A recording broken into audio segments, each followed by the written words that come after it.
Have you ever been deeply hurt by a single word or phrase thrown your way? Just one comment, and suddenly your whole day is ruined. We get angry, offended, replaying the situation in our minds over and over again. But what if I told you there's a way to make insults simply bounce off you like water off a duck's back? And this method wasn't invented by modern psychologists, but by ancient philosophers. Today, we're going to explore the Stoic response to insults, and it might genuinely surprise you. This isn't about turning the other cheek or silently enduring abuse. It's about how to cultivate a true mental superpower. So who exactly were the Stoics? In a nutshell, they were ancient Greek and Roman philosophers who were masters of practical wisdom.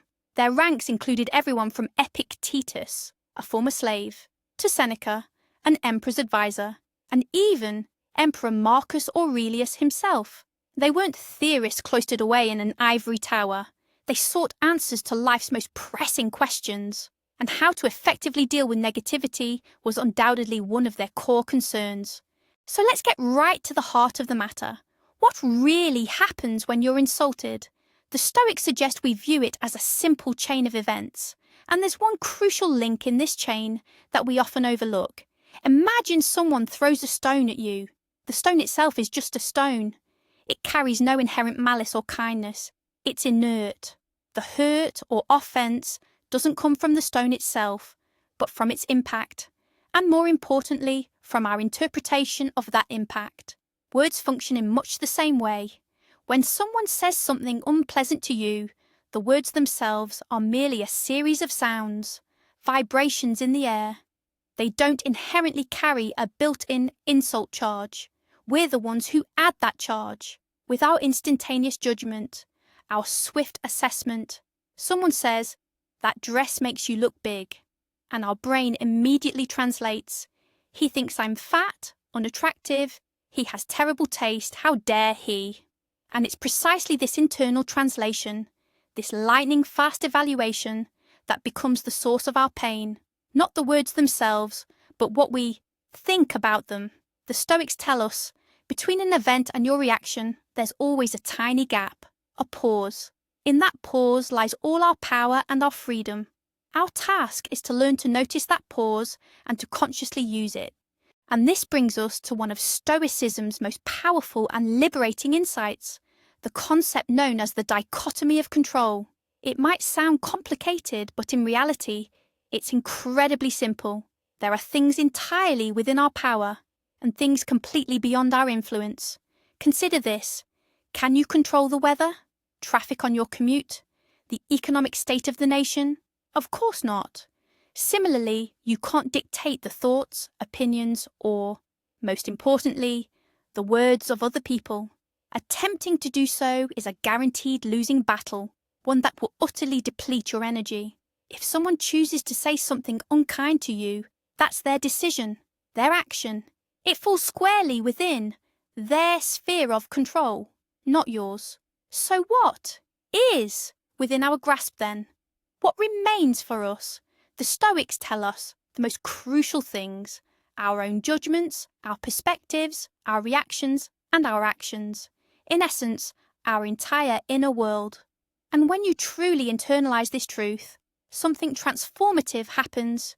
You cease expending effort on fruitless battles with the external world and instead channel your focus toward the one area where you are the absolute master, your reaction. An insult is just external noise. Your tranquility is an internal choice. Our response to those words, though, is entirely our responsibility, and in that lies our true, unyielding freedom. Imagine this. Every time someone tries to upset you, they're essentially handing you a remote control for your mood. They press the anger button, fully expecting you to erupt. They hit offense, hoping to see you wilt. But a Stoic knows that remote is a sham. The true remote is always in your pocket. Only you decide which emotion to activate, or if you'll engage with any at all. You can simply glance at that outstretched remote, mentally smile, and go about your day. This is the freedom of not being a puppet whose strings are pulled by every passing stranger. It's the freedom to remain yourself, to maintain your inner peace, no matter what storm rages outside. Your serenity isn't something that others can grant or revoke. It's something you cultivate within yourself, with every conscious choice you make. And that, my friend, is genuine strength. Now let's delve a little deeper. Think about this for a moment. An insult is merely someone else's opinion.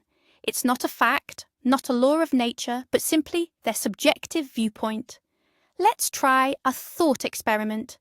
If someone walked up to you on the street and with absolute conviction declared that the sky was purple with green polka dots, would you be offended? Would you get angry?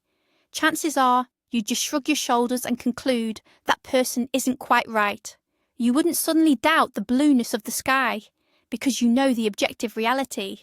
So why is it that when someone expresses a negative opinion about you, you so readily accept it as truth? Who is this person to be the ultimate judge of your character? Their words aren't a reflection of your reality. They're a reflection of theirs, their mood, their insecurities, their life experiences. Perhaps they're having a bad day. Perhaps they're envious. Or maybe they're just not a very perceptive person. Their opinion of you says far more about them than it does about you. And giving that opinion power over your feelings means voluntarily handing the keys to your happiness over to a complete stranger. But now, ask yourself, who is the actual source of the offence? The Stoics considered this question particularly vital because not all opinions nor all sources carry the same weight. Let's consider a simple scenario. If a dog barks at you on the street, what do? You wouldn't start yelling back, would you? You wouldn't try to convince it that it's wrong or that you're actually a good person. You wouldn't take its barking personally, nor would you spend the day worrying that this dog has a poor opinion of you. You'd simply walk past, understanding that it's just a dog, and that's what dogs do. The Stoics propose applying this same principle to certain people. When a person insults you, driven not by reason but by anger, envy, or ignorance, they are hardly different from a barking dog. Their words aren't reasoned criticism, but merely emotional noise. To engage in a dispute with such a person is to descend to their level and bark back. It's a pointless drain on your energy and your dignity. A wise person recognizes the source of the noise and simply walks on, preserving their inner calm. The next step is to practice radical honesty with yourself. It takes courage, but this method is incredibly powerful. When someone insults or criticizes you, ask yourself a simple question. Is there any truth to their words? Imagine a colleague says to you, "You always leave everything until the last minute." Your first reaction might be to feel offended. How dare he say that? He's no better himself. But a Stoic pauses and asks, is this true? Do I sometimes put things off? Is my procrastination causing issues? If, after an honest self-assessment, you find a kernel of truth in the criticism, then why get offended? That person, perhaps in a harsh way, just gave you free feedback. They've pointed out a weakness, an area for growth. Instead of getting angry, you can thank them, even if only in your mind, and use that information to improve. Essentially, they've done you a favour. And getting offended by a favour is, you'd agree, rather strange. This approach transforms any critic from an adversary into an unexpected teacher. But what if an insult is a complete fabrication? What if someone says something to you that bears no resemblance to reality whatsoever? The Stoics argue that in such a case, taking offence is even more absurd. Imagine someone approaches you and completely straight-faced declares, "You are a teapot," or, "I'm absolutely certain you're actually a giraffe pretending to be a human." What would be your reaction? Anger? Hurt? I highly doubt it. More likely, you'd laugh outright, or perhaps just tap your finger against your temple. Why? Because such a statement is so utterly divorced from reality. It simply doesn't affect you. It can't possibly wound you. So why do we react differently when someone calls us a loser, even though we know for a fact it's untrue? A false insult is no different from being called a teapot or a giraffe. It's just a series of sounds that doesn't align with reality. Getting angry at a lie is like getting angry at bad weather. It's pointless and only spoils your mood. The truth is on your side. And if that's the case, then someone else's lie is their problem, not yours. It simply shouldn't bother you. Here's where the real magic begins. The Stoics teach us a simple, yet incredibly powerful technique to separate the event from your interpretation of it. It's like comparing apples and oranges. There's the objective fact, and then there's your interpretation of that fact. And those are two entirely different things. Let's consider an example. The fact: your boss raised their voice during your conversation, but your immediate internal commentary might be, they just humiliated me. They clearly don't respect me. This is awful. And it's precisely this interpretation, not the mere fact of their raised voice, that causes you pain and ruins your entire day. Now, let's try a different approach. The fact remains the same. Your boss raised their voice, but instead of jumping to an automatic evaluation, you simply observe, this person is speaking louder than usual. Perhaps they're stressed. Maybe they're feeling anxious. And that's it. You've removed the labels of insult and humiliation from the equation. You're left with just the bare fact. And what happens then? The emotional charge vanishes. The situation stops being a personal tragedy and becomes simply an event, just a neutral occurrence. Can you feel the shift? This exercise is a true mental workout, one that allows you to maintain clarity and calm. Practical as they were, the Stoics understood that logic alone wasn't always enough, which is why they had other powerful tools at their disposal. One of the most elegant was humour. Humour acts as a perfect shock absorber. It instantly neutralises the impact of any blow. Consider the story of Cato, one of Rome's most respected politicians. One day in the forum, his opponent, having run out of arguments, simply struck him across the face. Imagine the scene. Public humiliation, with all eyes on him. Most people would have immediately lost their temper, perhaps even retaliated or started shouting. But what did Cato do? He didn't even lose his temper. He calmly touched his face and, with a slight smirk, uttered, "How odd. I quite forgot one should wear a helmet when venturing out." With a single phrase, what happened? He not only preserved his own dignity, but he made his assailant look utterly foolish. He demonstrated that this crude attack didn't faze him in the slightest.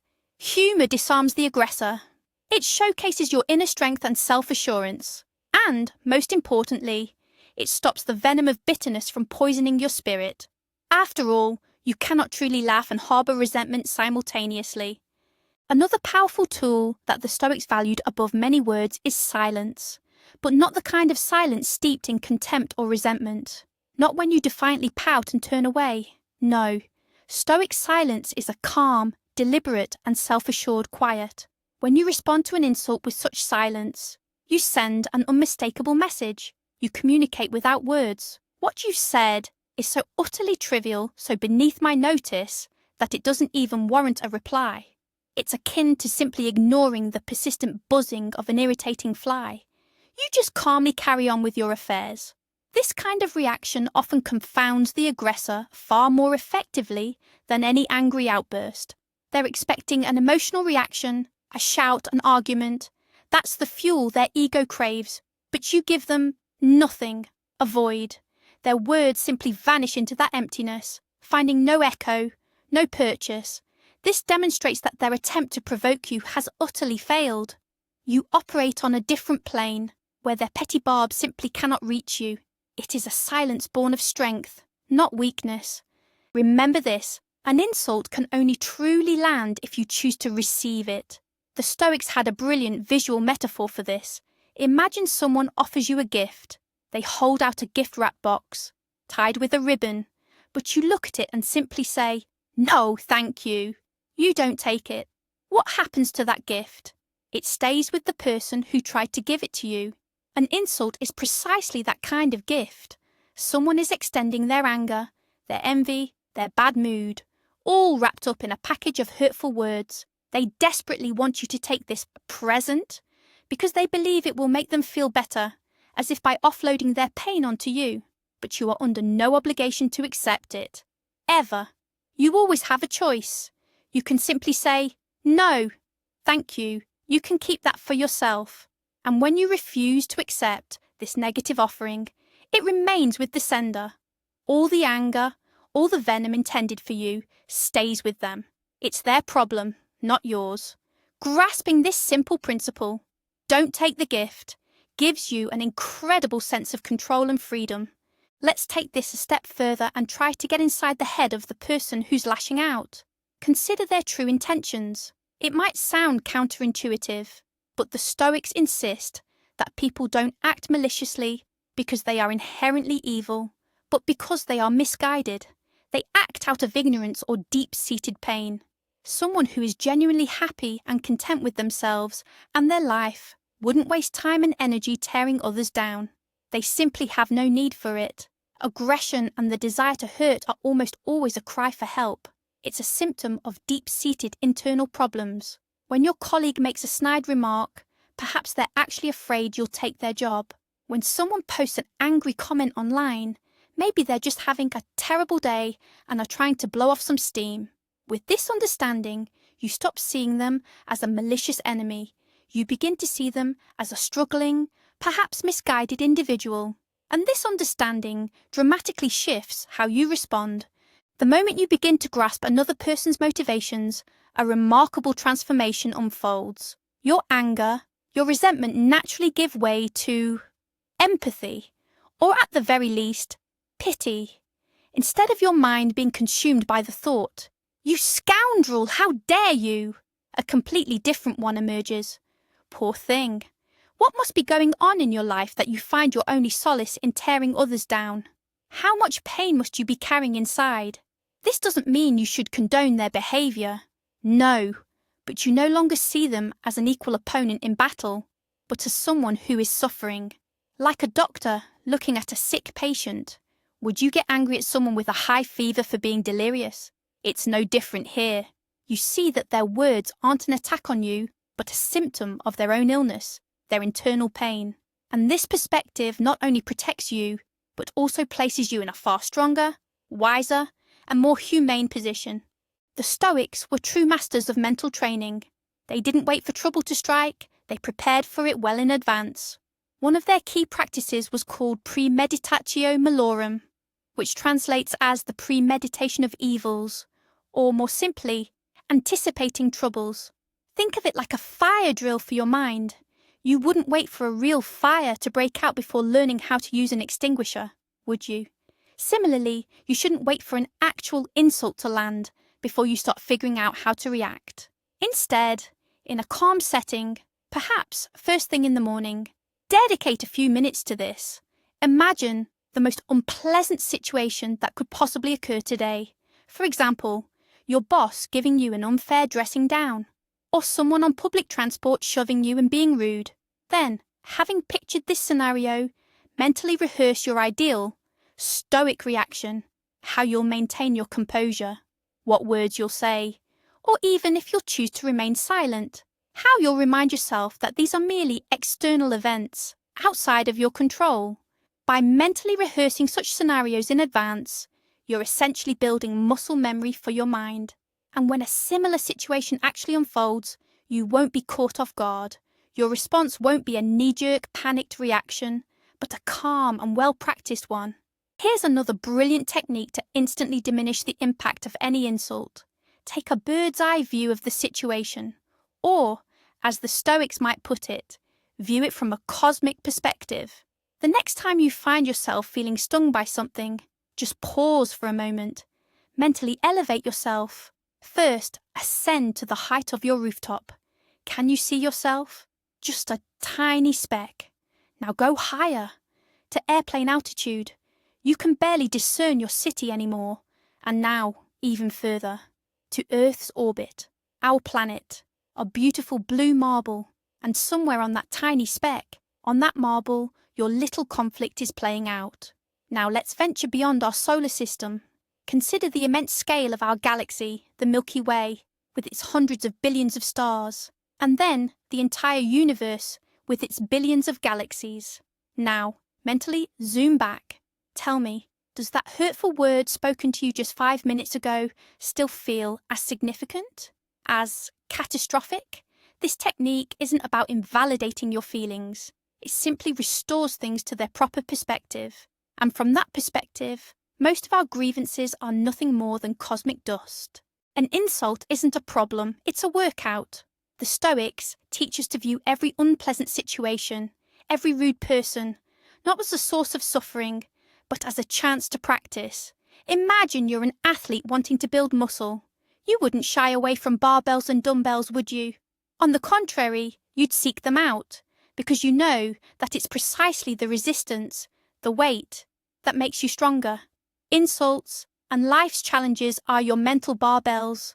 Every time someone tries to provoke you, it's as if fate is saying, "Hey, here's an excellent sparring partner. Go on, show what you've learned. Practice your composure. Hone your tranquility. Test the strength of your wisdom." If you start seeing every such situation not as an attack, but as a training session, your entire perspective will shift. You might even start to feel a certain gratitude towards those who cause you discomfort. After all, without them, you wouldn't have the chance to grow stronger. So what, then, did the Stoics consider true harm? Money? Reputation? The opinions of others? Not at all. They labelled all of these externals, or things indifferent. The only real harm is the damage you inflict upon your own character, your soul, your very mind. Marcus Aurelius famously wrote that your soul takes on the colour of your thoughts. If, in response to an insult, you allow your mind to fill with anger, resentment, or thoughts of revenge, that is the true damage. You are polluting your own inner world. You are allowing an external event to shatter your inner peace. Another person's words cannot harm your character unless you allow them to. They're like arrows, capable of scratching your armour, but powerless to wound your heart unless you open the gates for them. The true tragedy isn't being called a fool. The true tragedy is becoming one by believing it or by allowing yourself to get angry and act foolishly. What you must protect isn't your reputation in the eyes of others, but the purity and peace of your own mind. Another incredibly practical technique you can use right on the spot is reframing. Our brains love to label things, and more often than not, they go straight for the most dramatic labels. Our job is to replace these with more objective and neutral ones. Let's say your boss yells at you in front of the entire department. Your automatic thought label might be, "He's humiliating me. This is a public shaming. How embarrassing." This label immediately triggers a storm of negative emotions. Now, let's try reframing. Instead of, "He's humiliating me," try telling yourself, "This person is loudly expressing their emotions, likely due to stress over project deadlines." And instead of, "This is a disgrace," try, "An unpleasant, work-related conversation just happened, and some colleagues witnessed it." What changed? You've removed the emotional judgment and focused solely on describing the facts. You're not excusing your boss's behaviour. You're simply calling things what they are. This shift in phrasing acts like a splash of cold water for your emotions. It allows you to distance yourself from the situation, stop perceiving it as a personal attack, and start thinking rationally. Okay, what can I do in this situation to solve the problem? Ultimately, all these techniques and principles lead to one ultimate goal, the highest reward every Stoic aspired to, a state called ataraxia. This word can be translated as peace of mind, imperturbability, or inner serenity. Imagine a deep, still lake on a windless day, its surface a perfect mirror. That is ataraxia. It doesn't mean you become an unfeeling robot. It means you cease to be a slave to your emotions.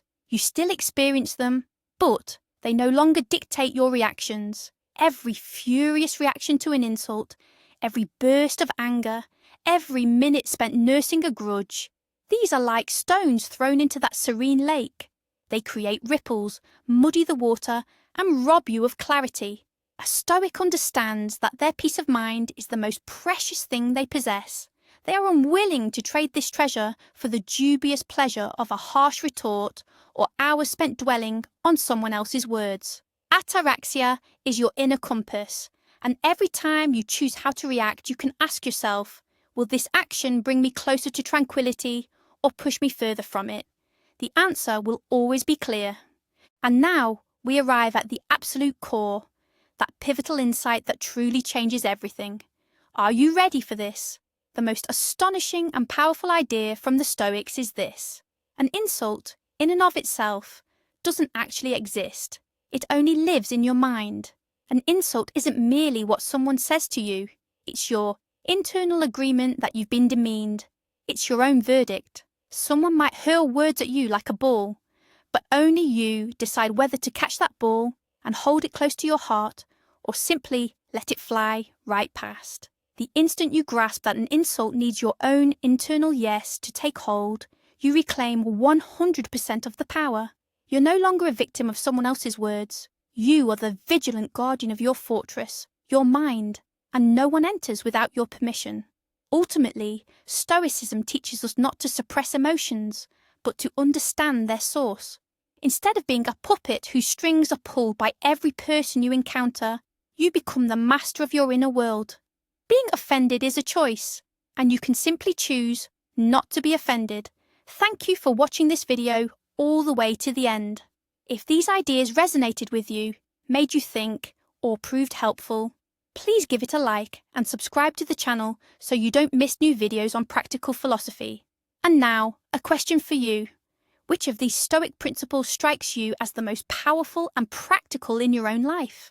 Or perhaps you have your own method for dealing with resentment or feeling offended. Share your thoughts in the comments below. I'm really looking forward to reading them.